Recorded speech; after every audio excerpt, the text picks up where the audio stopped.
Hello there, and welcome to Mega Man X2. My name is Eric. I call myself Demon Alchemist, and I'm back for X2 now. I love Mega Man X1, and I love Mega Man X2 as well. Not quite as much, for reasons we'll see, but I do still love this game. I think it's really fun. It's got some really cool, unique features that the first game doesn't have. But I think this time I'm going to let the cutscene play out. I figure it's nice to at least have all the stuff on screen, even if I'm not stopping to read it. But I don't actually remember how long it is. The real war is about to begin. Or real war in general is about to begin. Oh, I like that vibration sound effect. I also like the 3D effect with the wireframe there. Versus X Hunters. Is that a subtitle? I think most of the Mega Man games actually have subtitles in Japan. I'm not sure about the X series, and I'm not sure if it does what this one would be. No, there's the same wireframe thing. They use that several times throughout the game. It's pretty cool.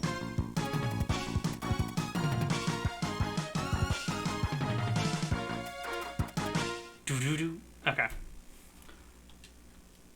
No, I'm not going to play it again. Okay, here we go.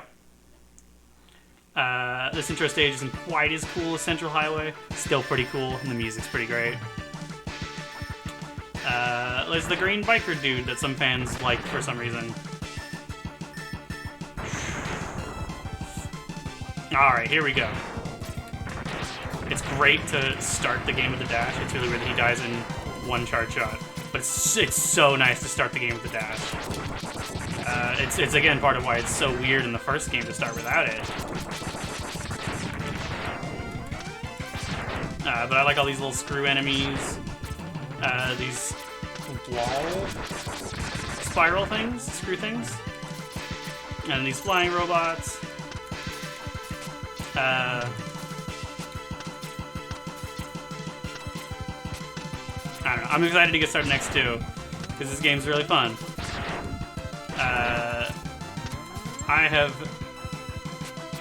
I've done very little today, so it's nice to be like accomplishing something. I haven't even played much of any games today. I played a little bit of Mario Kart 8 Deluxe. I was trying to get 3 stars Gold Cup in the new DLC tracks, but I failed. Okay, here we go. First boss.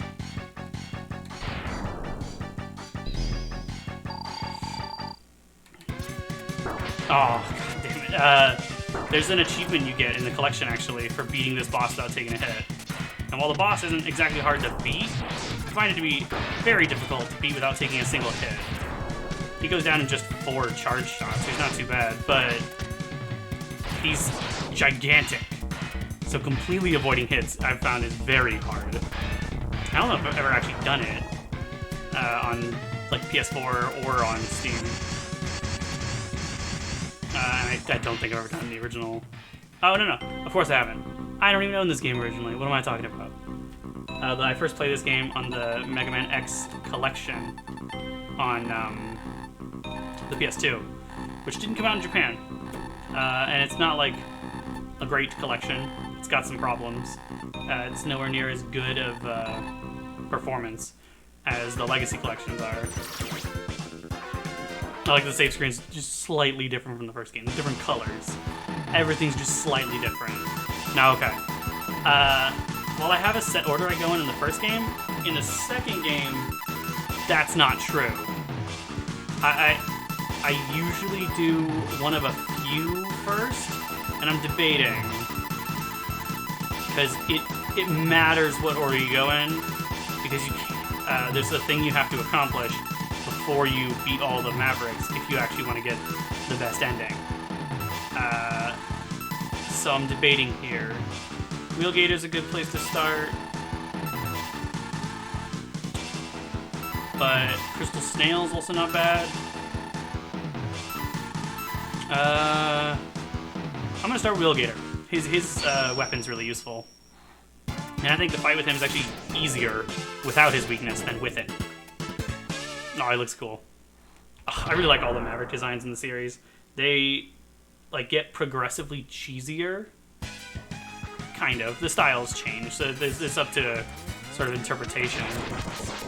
I think they get a bit cheesier over time, but that's not necessarily a bad thing. I really like a lot of the later Mavericks too. Optic Sunflowers are like a dumb concept, kind of, but I fucking love them. I love Bamboo Pandemonium in X8. I'm not necessarily a huge fan of most of them in X7. Okay, right here. There's a thing up there, but we can't get it. It might possibly do some tricksy maneuver, but we're not supposed to be able to get it. And as far as I know, we literally can't. But you never know. There's always crazy things that people can do. Oh, shit. I am not generally as good at X2 as I am at X1. I also think it's a bit harder, but it's kind of hard to judge because I don't know the game as well. I don't have as much experience with the game, so it's hard to like fairly judge how difficult it is when I'm not comparing them from equal standpoints. You know what I mean? But I think X2 is a little harder than X1. I think X3 is notably harder than X1 and 2. And I think X4 is about as easy as X1. But that also just sort of lines up with the ones I've played the most there. I've played 1 and 4 the most, then 2, then 3, so I don't know. It's all subjective. There's different kinds of challenges between the games. But I don't think X2 is substantially harder than 1. But 1 is definitely a better starting point. X1's a phenomenal place to start in the series. X4 wouldn't be bad to start either. But it's always good to start with the first in a series. Especially one that sort of builds on each other like this one. There's a path up there, but it doesn't lead to anything right now, so I'm just gonna ignore it. I don't know why I went for that weapon energy. I don't have any weapons yet. Oh, it does lead to a life. Forgot about that. It leads to a life and then a door that leads to something that isn't active right now. This whole stage, and it doesn't bother me, but I could see it being annoying that it's on a moving platform, which is an awesome idea, and I love the scrolling background. But it does mean that you're shaking constantly. So I'm sure that could annoy some people, and if that annoys anyone watching, I'm sorry. I don't know what I could possibly do about that. But it doesn't really bother me, but it's definitely probably not the best choice. And I don't think any other stages in the series do that. But it is pretty cool, though, that is a giant alligator tank roaming through the city. Oh, this dude's hard to kill without getting hit. Yeah, I always get hit. And he does a lot of damage, too. That's the thing I've noticed with a lot of enemies in this game, is that they deal a lot of damage, but don't take that many hits to beat. So, like, you feel kind of fragile, but so do most of the enemies, even large ones like that. Wheelgator! His Japanese name is Wheel Alligates! Oh, I love the Japanese name so much. I think he's probably the easiest Maverick to start with. There are a couple that are fairly similar. Crystal Snail's not too bad. Flame Stag's not bad to start with. He's probably who I'm going to do next, I think.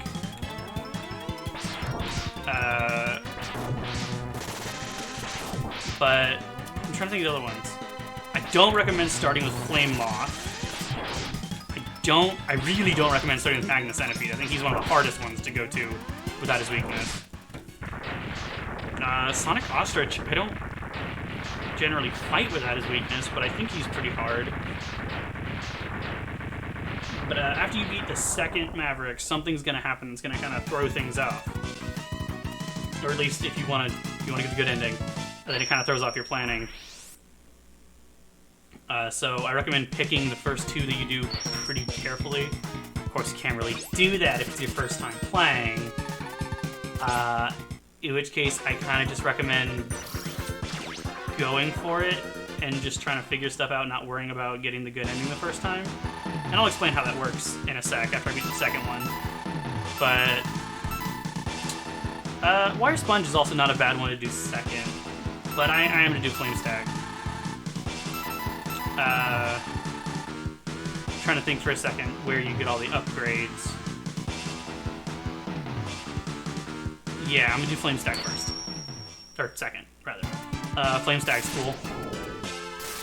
I believe in Japanese his name is just Flame Stagger.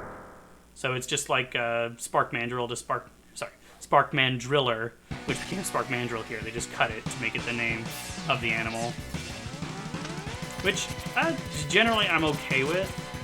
I think it's interesting that the names are different.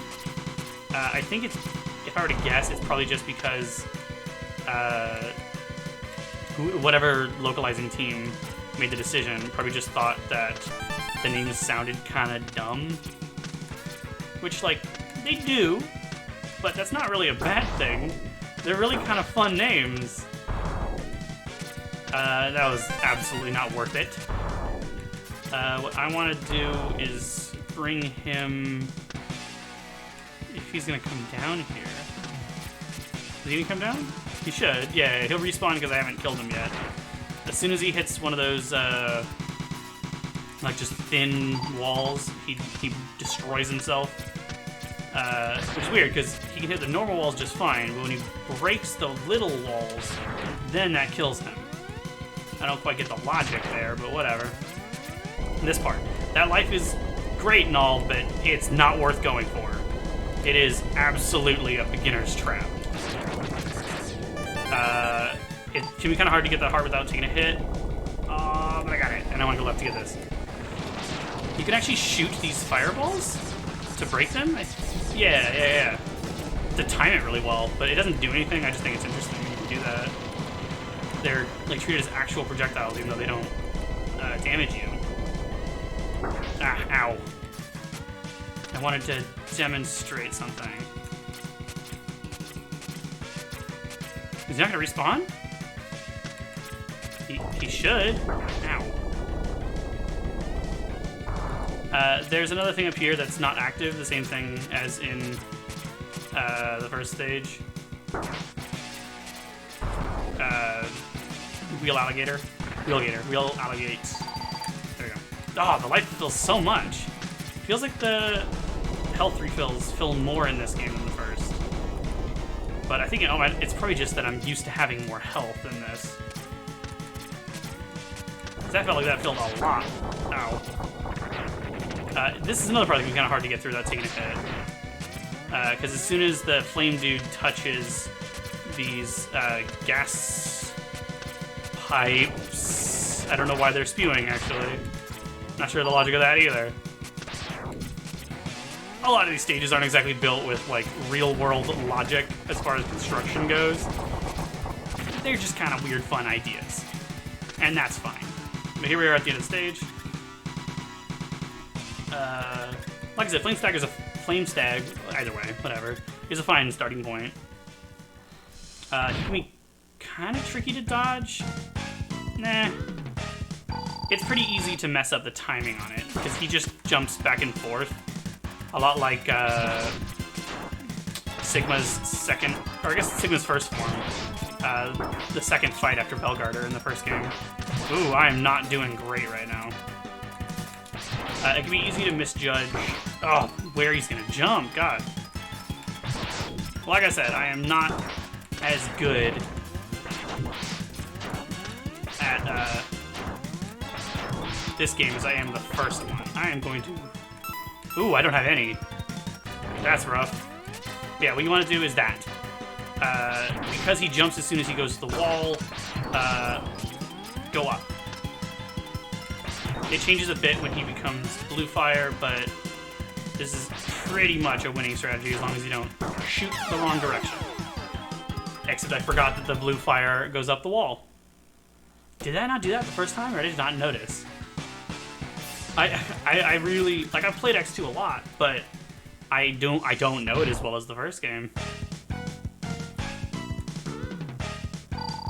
I think I usually go to Flame Stag second. I think I'm just not doing as well as I normally do. Yeah, the red fire. Oh, his second shot. Okay.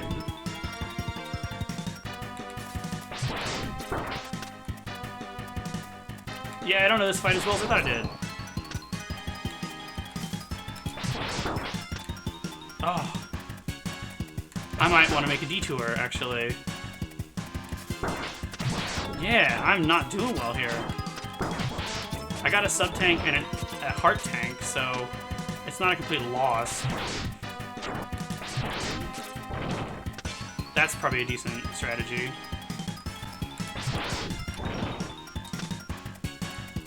Kind of risky, though.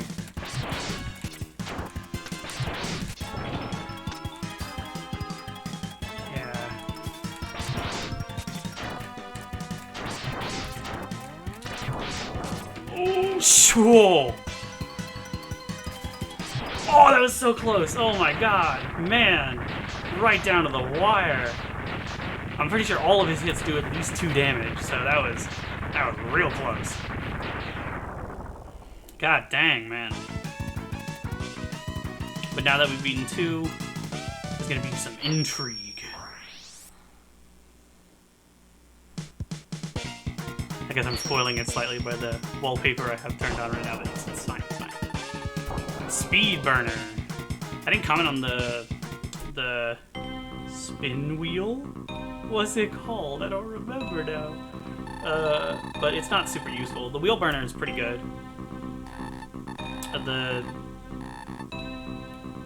Oh my god, the speed burner is pretty good.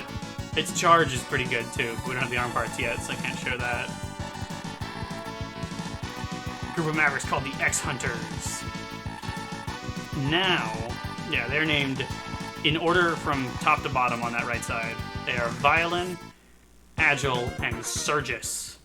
And there's quite a bit of evidence / implication that Surgis is actually Dr. Wily.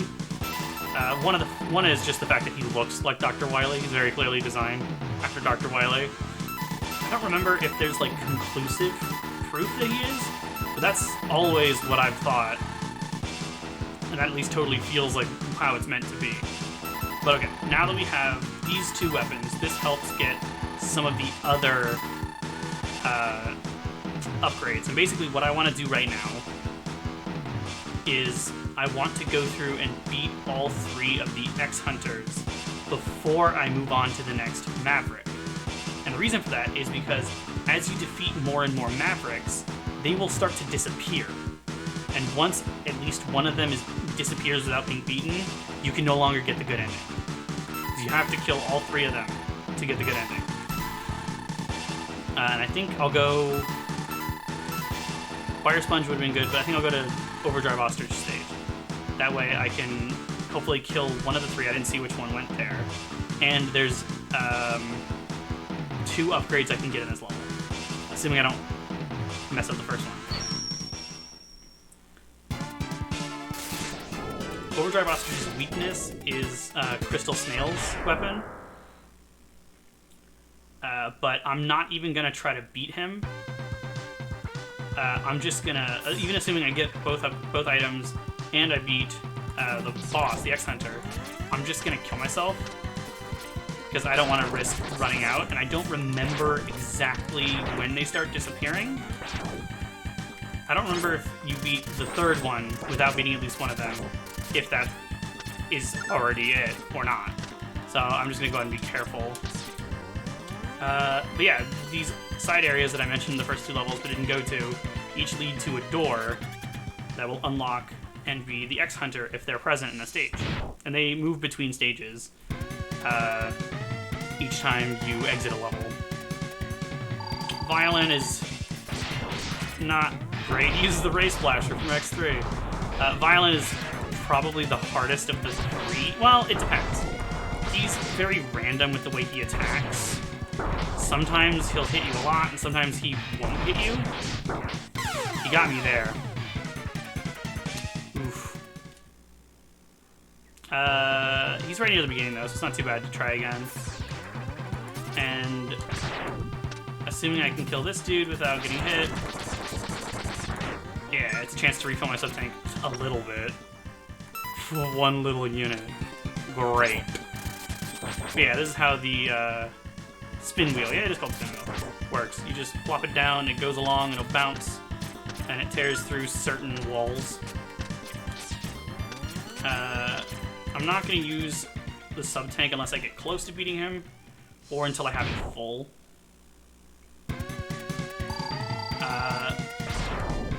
But it's totally possible that I won't beat him here. Oh, especially if it starts like that. Jeez. Ugh, I don't know any way to like predict where the spike ball goes.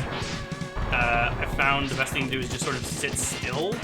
He has, each of the X Hunters do have a weakness. His is Bubble Crab's weapon. This is a pretty good situation right here. Yeah, I knew it wasn't gonna last though. You can kind of judge where it's gonna go, but it's really hard to predict. But at least, like I said, each time I load up, I get a chance to get more energy from my sub-tank. Mainly that pellet after this dude, but that's helpful too, I suppose.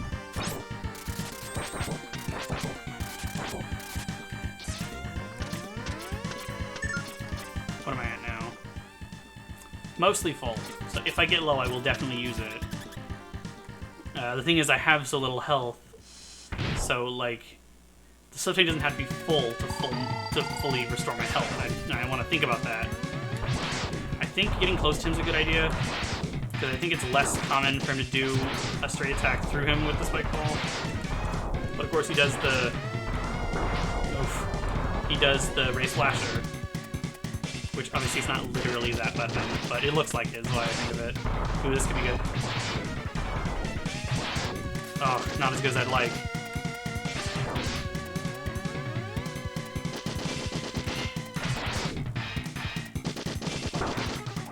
Oh, this is good. Oh, maybe not. Oh, I'm getting lucky here. Oh, I'm definitely healing. That is definitely close enough to be worthwhile.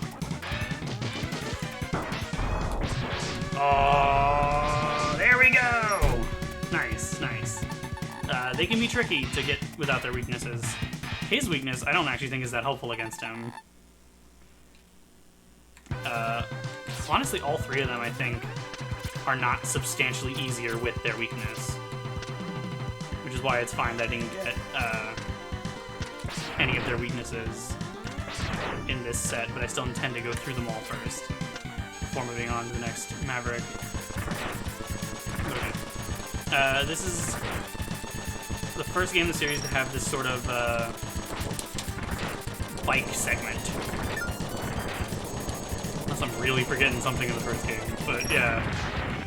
The bikes, if they hit the sides of these things, will explode. They drop energy though, it's not too bad.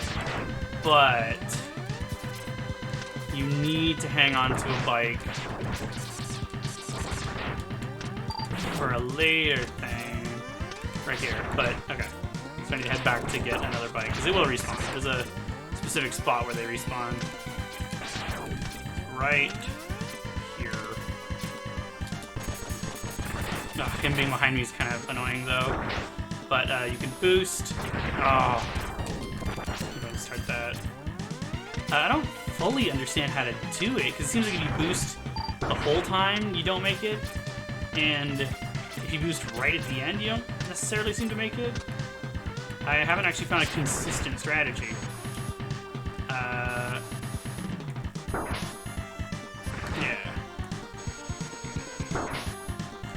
There we go. And I'm not going to worry about turning around. I'll just take that. So I think I still have one life left. No, I was at 0, wasn't I?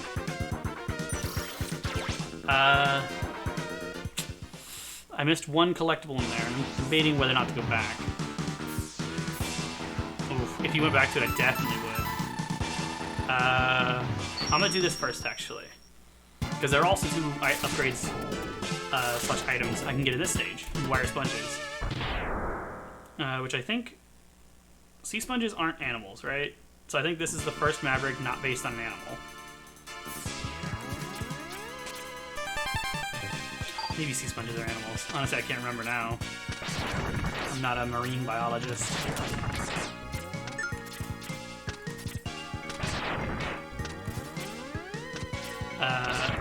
But oh, this is interesting actually. So these are weather control devices, and using different weapons on them actually affects what the weather is. That'll just break it. So that wasn't a great pick to demonstrate, but it's fine. I actually want the rain for this part. Because it makes it easier to get up here from that platform. There's a sub-tank right here for me. Also, I realized I didn't comment on it, but I got a heart tank at the start of this level. That little alcove at the top left is a heart tank. And the path to get the X-Hunter is right here.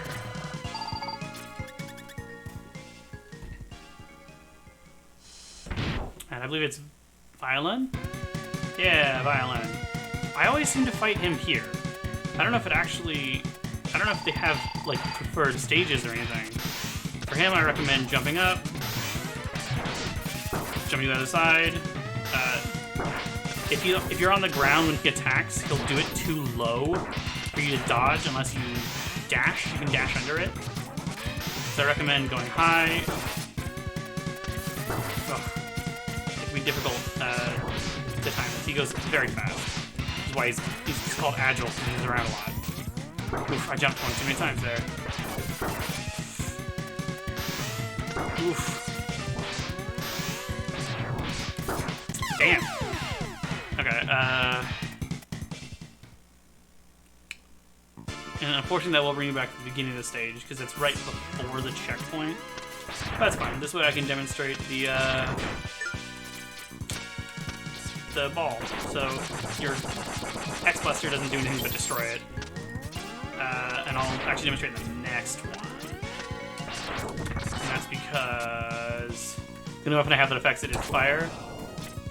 And that'll make it hot, like it was there already. That's why I didn't do it in the first one. Would have been kind of pointless. It's definitely better to do this the way I did the first time. Oh, I know you can get up there. This way. Oh, dang. But, if you go around and get that life every time, then you can just keep trying infinitely, and that's what I'm hoping for here.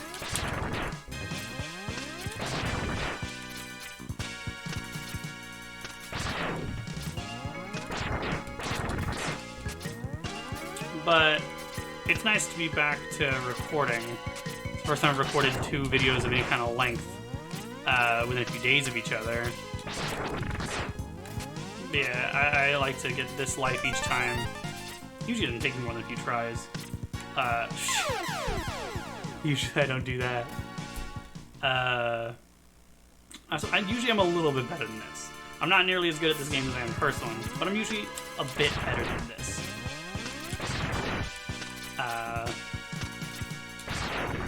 My stomach's also a little upset. Might be distracting me a little bit, because I had spaghetti and it was delicious, but that's part of the problem. I ate way too much. Not enough to feel like sick, but enough to be like, that was a mistake. How much? Oof. I could really use more energy there. Usually, Agile is the one I have the least problem with, but not sure if that's really how it's going to go now. Oh, it would have been nice if I was full there, because I would have gone to the sub-tank. But I'm going to try to be a little better about dodging him. Second time he won't have the dialogue. But I don't know if there's actually a pattern for when he dashes across. I just recommend getting up as soon as possible. Oh. Oof.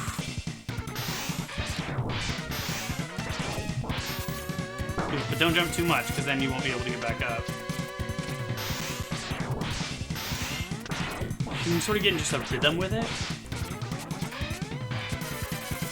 Oh, there, I had a feeling it was going to go up. Oh, my nose itches, but I don't want to stop.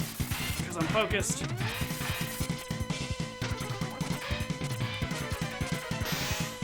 He was staying still there longer than I expected. It's freaking me out. He's going faster than last time, I think.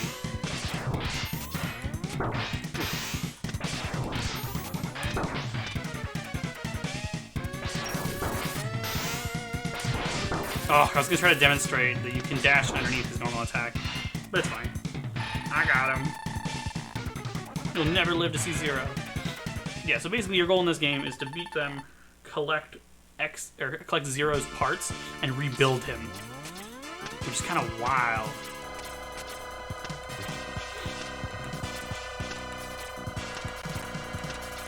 But I don't really want to finish this level, but I will wait, because this is a convenient point. This is the respawn point. There's also spikes right here. So now I've beaten 2 of them, so I could probably go for a while, but I don't really want to risk it. This is not necessarily the best way to do this, but it's usually how I do it. It's also nice to just get them out of the way, and you just kind of play the rest of the game like the first one. And this is really my only complaint with this game, is that I find it kind of annoying the way that the X-Hunters force you to think more strategically at the beginning about where to pick, and like realistically you kind of have to... Oh, perfect. This is perfect. Because I can get the item I wanted here, and I can fight him. Although, he might be kind of difficult without... Yeah, I'm gonna go here. Yeah, I'm gonna go here first. I'll do this. There's other items to go get, but I think I can beat them here. If not, then I know what I'm gonna go for next. Because there are several items that are available to you once you have the spin wheel.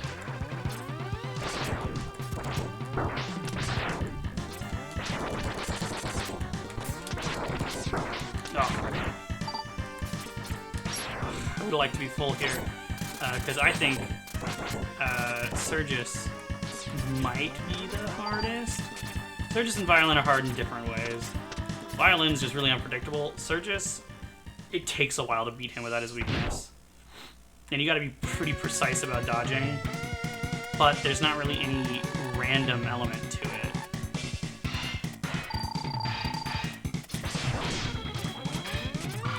Basically, you hit him, he goes up like that, he's laying mines down on the ground. I don't actually remember the best strategy to dodging his jump attacks.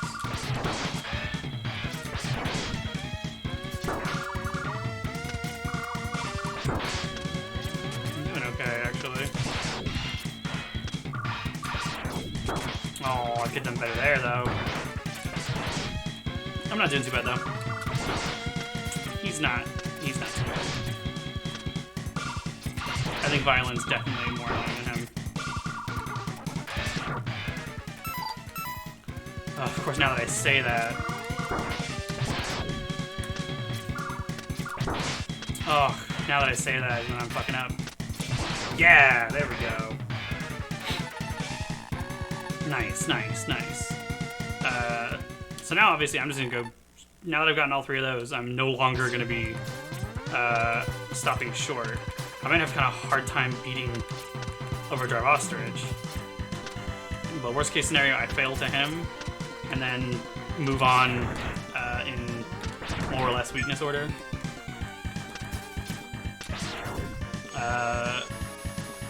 But of course,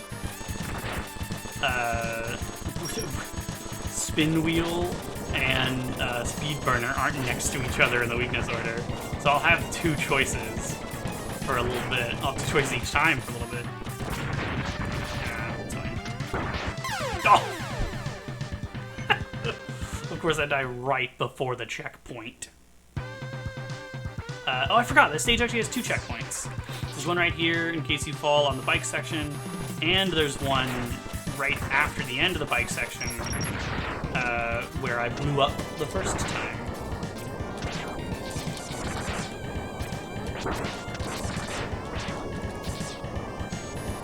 I don't know exactly what causes the dude behind the bike to spawn, because he's not always there. I actually don't want to do that. It'd be good for my sub-tanks, but I don't want to risk dying. Because, no, I still have a life left, but still, good to avoid it. So, the item that I missed earlier is right here. Just use spin wheel to break that, and it's the first light capsule. Takes a lot longer to get to the first light capsule in this game, generally, than the first game. I'm trying to think if... Also, something that doesn't happen in the first game, but happens in this game, and 3, I think, is really... And I find it really funny, is you just hold forward on a light capsule, you just jitter like that. I don't know why it's so entertaining to me, but it really is. But this is a great upgrade. This is the leg parts, which adds a feature that I mentioned I always miss when I go back to the first game. Air dashes. So the way it works is you can only dash once with any jump. So if you dash off a ledge, can't air dash. If you dash jump off a wall, can't air dash. But if you just fall off the ledge, then you can. It is very useful. Or if you just normally jump, you can do it. It is very useful. And similar to Storm Eagle, Overdrive Ostrich, another bird, has a very atypical battle arena compared to the series' standard box rooms. You jump on this rocket, it flies up, and then it explodes slowly, and then you drop down, and you're in a fucking desert? I guess you were already in a desert, but just drops you out in the middle of nowhere. It's crazy. No other boss fight in the series is at all like that. Overdrive Ostrich will run forward. He shoots that. If you off-screen him, he'll run to the background and then jump in wherever you are, I believe. Oof, if he's running like that, then he hits you, he'll kick you. Yeah, he's back. Like I said, he's one of the hardest faced without his weakness. Not very good at avoiding that jump. Come on. Oh, it's easier if you're on a higher platform than him, but still not necessarily easy. Since I off-screen to the right, he runs off from the right this time. There's some logic in that. That's cool. Ooh, he does that, which is the charge shot of his weapon when you have it. Oh, no energy. Not a great situation. I think what I want to do is get him right here and jump over him. Oh, I find that pretty hard. I think you just move like slightly forward from where you are. Usually you'll avoid it, but oof. Oh, so close. Oh, dang. Oh, that's so close, man. So close. Oh, see, I'm gonna die a lot more in this game than the first one. I only died a couple times, not intentionally, in the first game, and that's usually about how it goes. But in this game, I die pretty often, both intentionally and not intentionally. Oof. Nah, I should have dashed under him there. I'll come off from the right.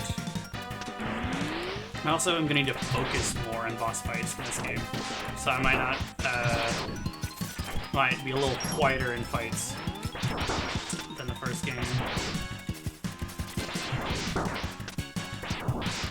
Because I don't know him as well. Nice. I think he always makes the noise before he does the jumpy kicks, or the jumpy dash.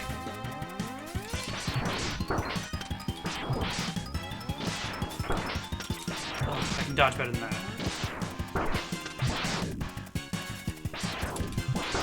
Oh, so close. If I just hit him with one charge shot, I would have had that. That's okay. Okay, I think what I'm gonna do is get 2 upgrades, and I think I'm gonna stop there. And it's quite a bit less accomplished in the same amount of time from the first game, but that's generally how it goes in the beginning, at least.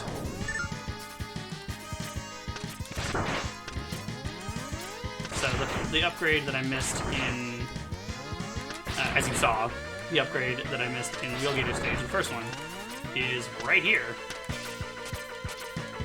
And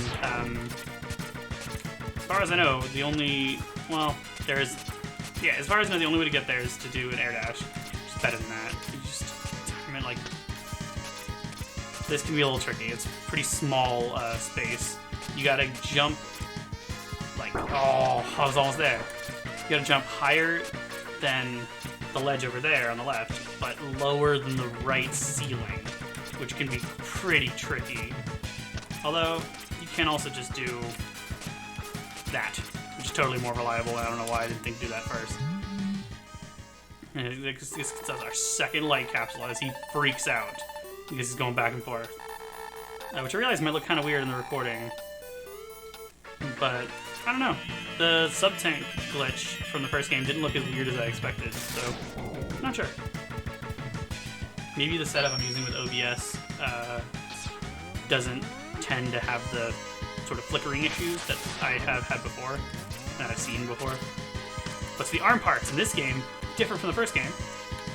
It does give you a 3rd level of charge, but in this game, it gives you 2 normal charge shots.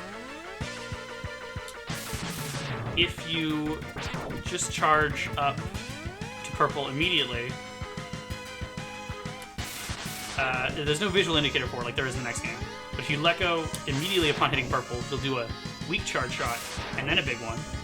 But if you wait just a second, you'll do... No? It's a little longer than I thought. If you wait like about a second or 2, there'll be 2 big charge shots. And like before, that lets you charge sub-weapons, which for the spin wheel is that. I never use that. And the speed burner, I will demonstrate in a bit, because it's how we're going to get the second upgrade that I missed here.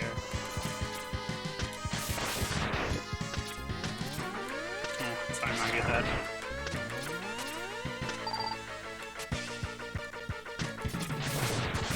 Oh, the double charge is really useful. It's not quite as useful as what the 3rd game does with that. But getting ahead of myself and talking about the sequels, I do intend to do those next. Pretty obviously, I'm gonna go anywhere. I'm not a heathen.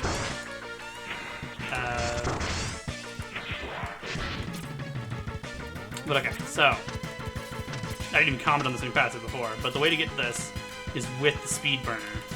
Dash and then do it. The charge speed burner, fitting for the name, and one of his moves is similar to this. Dashes you. It's sort of its own air dash, and it can be used after doing a normal air dash. I'm gonna do one more stage, actually. I'm going longer than I meant to for this episode, but that's fine. I want to accomplish a little more. So I'm gonna do Morph Moth stage, actually.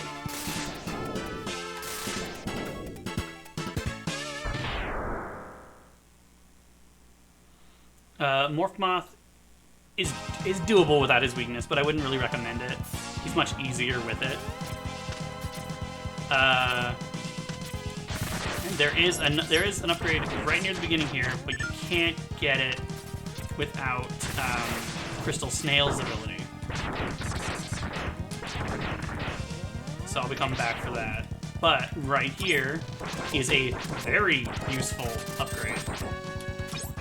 It annoys me that it can usually get all but the last 2 there with just one spin wheel. But down here is light capsule number 3.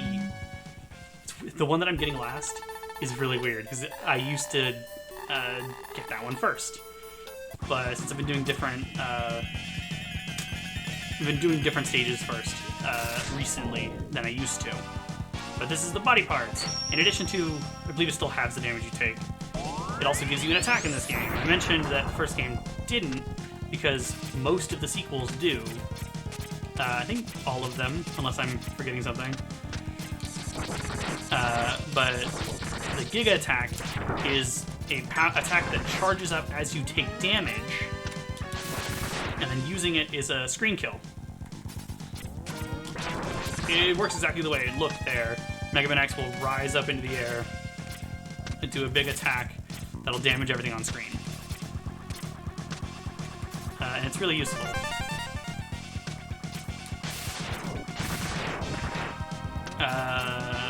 This level has several mini-bosses, and here's the first one.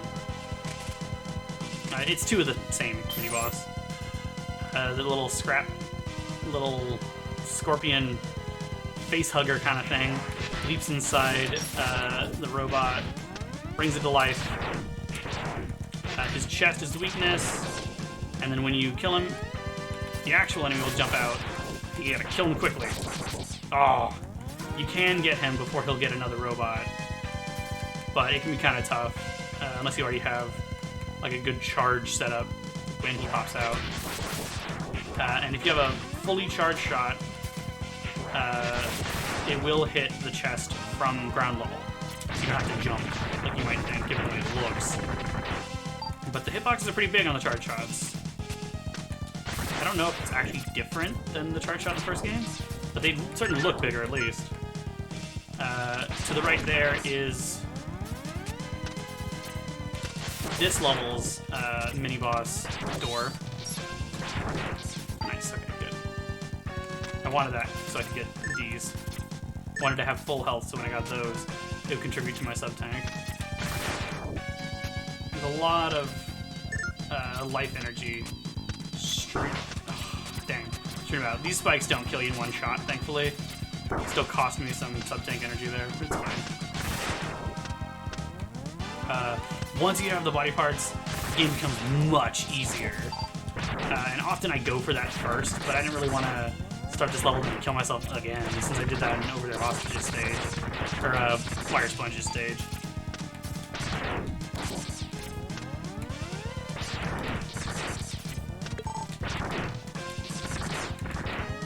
But if you're having trouble, I definitely recommend doing that first. You need Wheelgator's weapon, but since I think he's the easiest to start with, it's not too bad.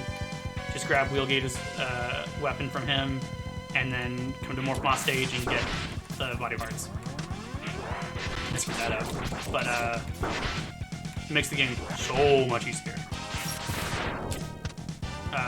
Mainly just the decreased health that you take, decreased damage that you take. Nice. But the Giga Attack is also pretty useful.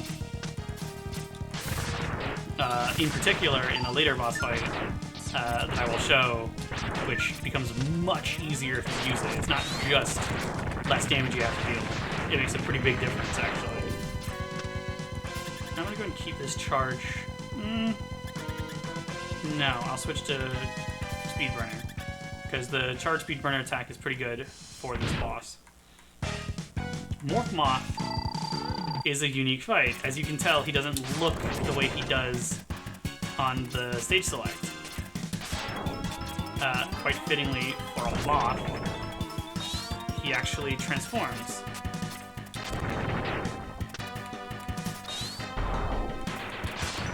No, I didn't think so. I didn't think it damaged him on the ground there. Nice. I wasted a little bit more there than I would have liked to, but it's okay.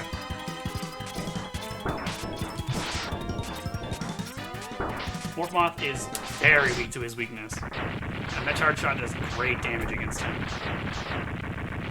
That's 3 Mavericks down. Finally! God. The gap between the first Maverick, the first two, and the third, at least doing it the way that I do here, is always a bit of a bummer. But still very satisfying. And I find this game even more satisfying than the first to get upgrades.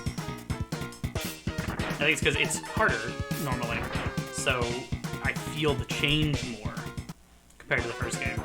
Nice.